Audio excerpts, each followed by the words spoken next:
माझं नाव रिद्धी शर्मा आहे. मी third year MBBS student आहे युक्रेनमध्ये, चर्निवित्सी सिटीमध्ये, जे वेस्टर्न पार्टमध्ये आहे. आता वॉर ज्या दिवशी स्टार्ट झाला त्या दिवशी आम्हाला काही माहिती नव्हतं. घरच्यांचे कॉल आले एकदम सकाळी सकाळी. आम्ही झोपलेलो होतो 5-6 वाजता सकाळी, की तुम्ही कुठे आहात, वॉर स्टार्ट झाला आहे, तुम्हाला म्हणजे काही माहिती आहे का, तुमच्या सिटीमध्ये तर काही झालं नाही.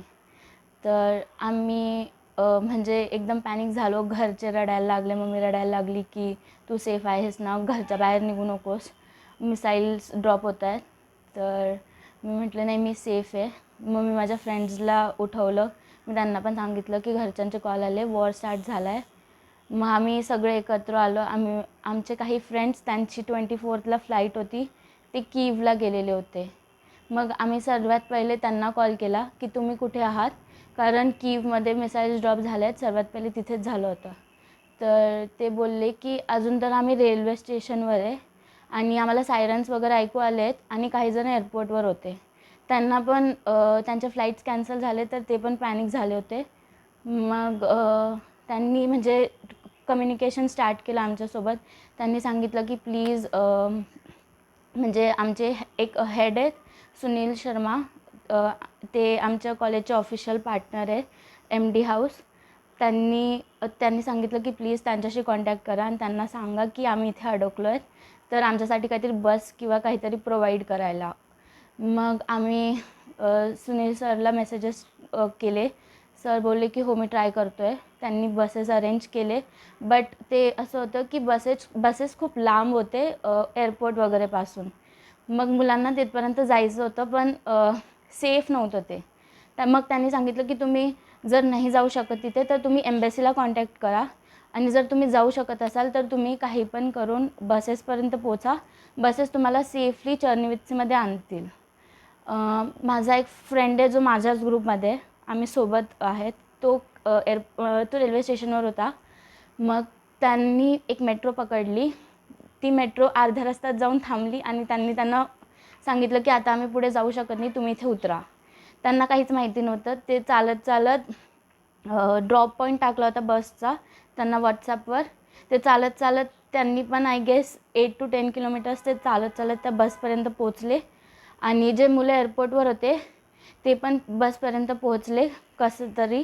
आणि त्यांनी त्यांचं ट्रॅव्हलिंग स्टार्ट केलं, पण खूप ट्रॅफिक होती. तर त्यांनी 24ला दुपारी 12 वाजता स्टार्ट केलं होतं ट्रॅव्हलिंग, जे त्यांचं नेक्स्ट डे 25ला 3 वाजता दुपारी संपला. म्हणजे ते 3 वाजता चर्निवित्सीला आले. मग आणि इथे 24ला आम्ही, कारण खूप पॅनिक झाले होते घरचे, ते आम्हाला बोलले की एअरस्पेस बंद झाला आहे. एम्बॅसीचा पण ट्विट आला होता की एअरस्पेस बंद झाला आहे, आम्ही तुम्हाला बॉर्डर्स थ्रू काढण्याचा प्रयत्न करू, पण तोपर्यंत तुम्ही तुमचं फूड स्टफ्स, सफिशियंट वॉटर आणि कॅश तुमच्याकडे ठेवा आणि तुमचे लगेजेस पॅक ठेवा. मग आम्ही बाहेर गेलो कॅश आणि फूड स्टफसाठी. तर आम्ही पाहिलं की खूप मोठ्या मोठ्या रांगा ATMवर डॉलर्स त्यांच्याकडे नव्हते, एक्सचेंज करायला डॉलर संपले होते. आणि म्हणजे मॅक्सिमम आम्ही ATMमधून पण फक्त 2000 ग्रेव्हियन्सच काढू शकत होतो, कारण ATMsमध्ये पण कॅश नव्हता सफिशियंट. मग आम्ही सुपरमार्केट्समध्ये गेलो. तिथे पण फूड स्टफ्स म्हणजे एकदम संपायलाच आले होते. ते युक्रेनियन्समध्ये ते आपसात म्हणजे भांडत होती की आम्ही घेतो आहे, कारण आम्ही तर इंडियात येऊ शकत होतो, कसं तरी एम्बॅसी आम्हाला आणणारच होती, पण त्यांना तिथेच राहायचं आहे. आणि एम्बॅसीने एक लिस्ट पाठवली. ती 250 मुलांची लिस्ट होती, फर्स्ट लिस्ट. त्यांनी सांगितलं की तुम्हाला रोमानिया बॉर्डरपर्यंत यायचं आहे. आम्ही बसेस अरेंज केल्या आहेत. ती आमच्या युनिव्हर्सिटीपासून, म्हणजे आमच्या युनिव्हर्सिटीचे 250 मुलं होते त्यात.